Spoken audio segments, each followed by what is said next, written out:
Alright, soldiers, we're learning how to rocket jump in TC2. Oh yeah. But okay, all right. To actually get started, what you want to do is pull out your rocket jumper. The rocket jumper deals no damage to you or any enemy, and the man treads. They reload your rocket jumper way faster. You deal no fall damage, and you're completely resistant to the air blast. You don't need to use the rocket jumper or the man treads. You could just use your own regular loadout, but I recommend using the gunboats if you are gonna plan doing that. Alright, let's actually get into the meat and bone. So you want to go over there. First things first, turn 180 degrees, or you just look back. You jump, and then you fire. Jump, fire. Simple, that's your rocket jump. If you aim down closer and you jump, you go further up. It's very simple. Makes sense. The further you fire, the further you go. The closer you fire, the less further you go. Alright, air strafing. Air strafing lets you go left and right. So let's say if you want to go over there, usually what a person would do is they would press W and A. The issue with this is that the turning angle wouldn't be too sharp. It takes a bit for you to turn. So that's why you want to air strafe, which is just pressing A and that's it. Just press the directional key and you'll move pretty sharply. One thing you want to avoid is flicking to the direction you want to go. So basically this. You won't move and you won't turn. So just make sure you're turning left and right pretty smoothly. The faster you turn your mouse, the sharper the angle is. So if you don't want to rotate that much, you can just slowly move your mouse instead of going pretty fast. Now to incorporate it with rocket jumping. All you have to do is rocket jump and then turn. Rocket jump, turn. Remember to always keep your finger off the W key. Alright, let's talk about crouch jumping. In TF2, crouch jumping is more of a bug than a feature, but in TC2 they made it a hard-coded feature that makes it so you go further, no matter how imperfect your crouch jump is. All you have to do is press Control and space at the same time, and there you go, that's your crouch jump. You can actually delay your crouch way more than you think you can. For example, if I jump and crouch, it's still a crouch jump. As long as I hit Control mid-air, it'll count as a crouch jump. You can actually tell because you can see my character go up a bit. That's a regular jump. Crouch jump. Crouch jumping in TC2 is babyfied, so you don't actually have to care too much about the timing. As long as you hit Control or crouch after you jump, you're fine. You're crouch jumping. Alright, let's actually stop yapping and actually incorporate it into our rocket jump. So first, you want to turn around, jump, crouch, bam. That's it. That's simple. Let's slow it down a bit. You want to go over there, right? You turn around, you crouch jump, and then you fire. Crouch jump, fire. Now let's actually incorporate some techniques, right? Usually when you're rocket jumping towards someone or rocket jumping away, you'd want to look towards where you're going.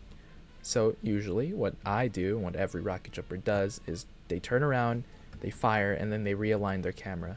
I see a lot of new players rocket jump like this, and just they can't see where they're going and you won't be able to either. So I recommend for you to actually turn your camera every time you rocket jump so you can actually see where you're going.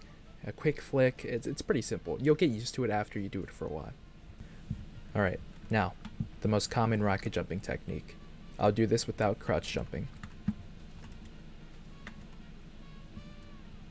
You would basically want to shoot the floor and then shoot any nearby wall. It's pretty simple. It gives you a lot of vertical and horizontal speed, specifically horizontal. Now crouch jumping. You can see a huge difference.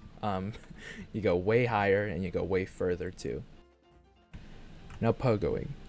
You'd want to start off by doing a simple rocket jump and then just shooting the floor every time you get near it. The rocket radius is stupendously forgiving, so you can actually shoot yourself pretty early and still be able to pogo.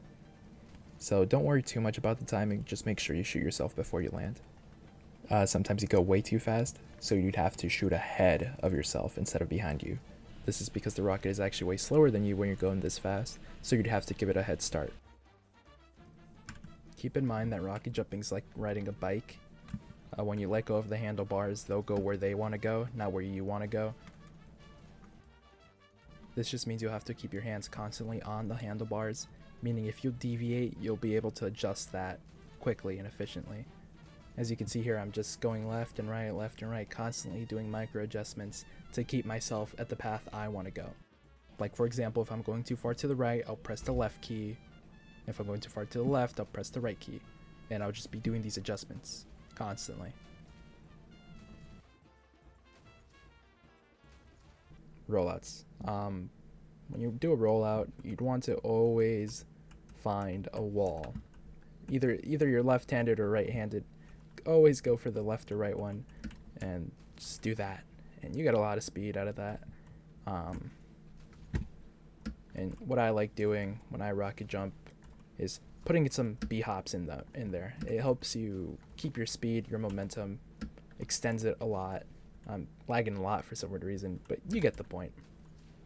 B hops help. Now there's just one thing I want to point out.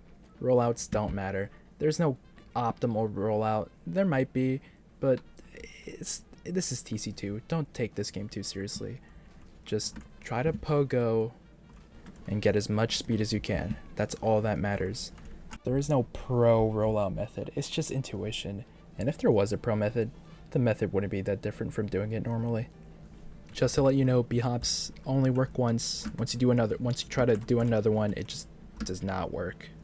You just lose so much speed, and it's just not recommended. B hopping does actually take some skill though. Basically, you want to jump every time you land. It has to be almost like frame perfect. This is more forgiving than TF2, but it still takes some timing.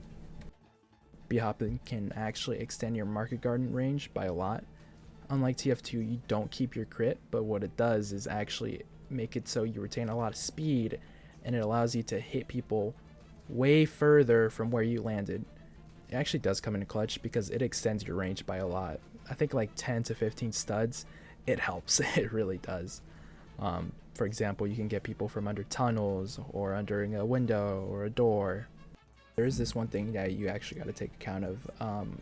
You want to swing before you land, because when you land, you lose the crit from your market garden. So you really don't want to do that. And it does actually help though, like I said. As you can see here, I landed pretty early and still got the annihilator. Like, I mean, it gives you an edge. Like, just look at this.